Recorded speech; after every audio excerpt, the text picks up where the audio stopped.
ৰাজ্যৰ সাংস্কৃতিক জগতখনৰ বাবে এক দুখবৰ আহি পৰিছে। ষ্ট্ৰোকত আক্ৰান্ত খাপলাংকাইক দেওবাৰে ভৰ্তি কৰোৱা হৈছিল GMCHত, কিন্তু নিশা 12:15 শেষ নিশ্বাস ত্যাগ কৰে জনপ্ৰিয় কৌতুক অভিনেতাগৰাকীয়ে। বৃহস্পতিবাৰে মঙলদৈৰ বাসগৃহত হঠাৎ অসুস্থ হৈ পৰে অভিনেতা খাপলাংকাই ওৰফে ৰাহুল দাস। লগে লগে তেওঁক GNRC হাস্পতালত ভৰ্তি কৰোৱা হয় যদিও আৰ্থিক অভাৱৰ বাবে পৰিয়ালৰ লোকে দেওবাৰে সংকটজনক অৱস্থাৰে GMCHলৈ আনে। কিন্তু GMCHতো ICUৰ চিট খালী নথকাত উপযুক্ত চিকিৎসাৰ পৰা বঞ্চিত হ'বলগীয়া হয় খাপলাংকাই খ্যাত ৰাহুল দাস। ক্ৰমাৎ অসুস্থ হৈ পৰা শিল্পীজনক নিশাৰ ভাগত GMCH কৰ্তৃপক্ষই ICUৰ চিট দিয়ে যদিও মৃত্যু হয় অভিনেতাগৰাকীৰ। মঙলদৈৰ কৰিমচক জ্যোতিনগৰত জন্মগ্ৰহণ কৰিছিল খাপলাংকাই খ্যাত ৰাহুল দাসে। প্ৰথমে বৰলাকাই হিচাপে খ্যাত ৰাহুল দাস পৰৱৰ্তী সময়ত খাপলাংকাই নামৰ চৰিত্ৰটোৰে জনপ্ৰিয় হৈ পৰে। খাপলাংকাই অভিনেতাৰ লগতে আছিল গীতিকাৰ আৰু গীটাৰ বাদকো।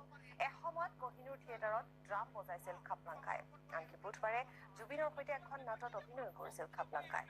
শিল্পীগৰাকীৰ মৃত্যুৰ বাতৰি বিয়পি পৰাৰ লগে লগে নিশা চিকিৎসালয়ৰ চৌহদত ভিৰ কৰে অগণন লোকে। আৰু কিছু দৃশ্যাংশ আমি এই মুহূৰ্তত দেখুৱাইছো। এয়া খাপলাংকাইৰ কিছু দৃশ্যাংশ আমি দেখুৱাইছো। এখন জনপ্ৰিয় ধাৰাবাহিক খাপলাংকাই, আৰু সকলোৰে মুখে মুখে এইখন ধাৰাবাহিকৰ কথা। খাপলাংকাই ৰূপে পৰিচিত হৈ পৰিছিল ৰাহুল দাস, আৰু খাপলাংকাই নামেৰে তেওঁ সকলোৰে অন্তৰত এক সাজ বহুৱাবলৈ সক্ষম হৈছিল। খাপলাংকাই নাম উচ্চাৰণ হোৱাৰ লগে লগে যেন হাঁহিৰে ভৰি পৰিছিল সকলোৰে অন্তৰ বা মুখমণ্ডল। আৰু তেনে সময়তে এনে এক দুখবৰ আহি পৰিছে। ৰাজ্যৰ সাংস্কৃতিক জগতৰ বাবে এক দুখবৰ, ৰাজ্যবাসীৰ বাবে এক দুখবৰ। ষ্ট্ৰোকত আক্ৰান্ত খাপলাংকাইক দেওবাৰে GMCHত ভৰ্তি কৰোৱা হৈছিল, কিন্তু নিশা 12:15 শেষ নিশ্বাস ত্যাগ কৰিলে কৌতুক অভিনেতাগৰাকীয়ে। আৰু বৃহস্পতিবাৰে মঙলদৈৰ ঘৰত হঠাৎ অসুস্থ হৈ পৰে অভিনেতাগৰাকী। লগে লগে তেওঁক GNRC হাস্পতালত ভৰ্তি কৰোৱা হয়। আৰ্থিক অভাৱৰ বাবে পৰিয়ালৰ লোকে দেওবাৰে সংকটজনক অৱস্থাৰে GMCHলৈ আনে। কিন্তু GMCHতো ICUৰ চিট খালী নথকাত উপযুক্ত চিকিৎসাৰ পৰা বঞ্চিত হয় খাপলাংকাই। নিশাৰ ভাগৰ খবৰে আমি দেখুৱাইছো এই মুহূৰ্তত দৃশ্য নিশাৰ ভাগৰ। আৰু এইদৰে শোকত ভাগি পৰিছে অভিনেতাসকল, কলাকুশলীসকল। খাপলাংকাইৰ সৈতে জড়িত এইসকল অভিনেতা, আৰু এখন জনপ্ৰিয় ধাৰাবাহিক খাপলাংকাই। আৰু এই ধাৰাবাহিকখনৰ সৈতে জড়িত আছিল, ওতঃপ্ৰোতভাৱে জড়িত এটা চৰিত্ৰ খাপলাংকাই, যি চৰিত্ৰ সকলোৰে মনত সাজ বহুৱাবলৈ সক্ষম হৈছিল। সেইজন অভিনেতা হঠাৎ বিয়োগে এইদৰে ভাগি পৰিছে কলাকুশলীসকল, তেওঁৰ সহযোগী শিল্পীসকল, অভিনেতা অভিনেত্ৰী। এইদৰে GMCHত ভিৰ কৰিছেহি। নিশাৰ ভাগতে গুণমুগ্ধ আহি ভিৰ কৰিছেহি।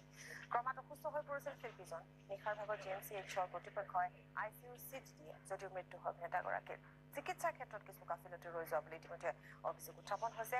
আৰ্থিক অভাৱ আছিল, GNRCত ভৰ্তি কৰোৱা হৈছিল। তাৰ পিছত গুৱাহাটী চিকিৎসা মহাবিদ্যালয়ত ভৰ্তি কৰাবলৈ লৈ যোৱা সময়ত ICUত চিট নথকাৰ বাবে কিছু পলম হৈছিল বুলি ইতিমধ্যে অভিযোগ উত্থাপন কৰিছে। আৰু তাৰ পাছতে 12:15 মৃত্যু সাবটি ল'লে এইগৰাকী জনপ্ৰিয় শিল্পীয়ে। আৰু এইগৰাকী জনপ্ৰিয় শিল্পীৰ জন্ম হৈছিল মঙলদৈৰ কৰিমচক জ্যোতিনগৰত। খাপলাংকাই খ্যাত ৰাহুল দাস প্ৰথমে তেওঁ বৰলাকাই হিচাপে খ্যাত আছিল, জনপ্ৰিয় হৈ পৰিছিল। আৰু পৰৱৰ্তী সময়ত খাপলাংকাই নামৰ চৰিত্ৰটোৰে জনপ্ৰিয় হৈ পৰিছিল। খাপলাংকাই এনে এটা চৰিত্ৰ আছিল, যিটো চৰিত্ৰৰে জনপ্ৰিয় হৈ পৰিছিল ৰাহুল দাস। আৰু সেই চৰিত্ৰটো গাঁৱে ভূঞে সৰুৰ পৰা বৃদ্ধলৈকে প্ৰতিগৰাকী মানুহৰ অন্তৰত সাজ বহুৱাবলৈ সক্ষম হৈছিল। এক জনপ্ৰিয় নাম হৈ পৰিছিল খাপলাংকাই।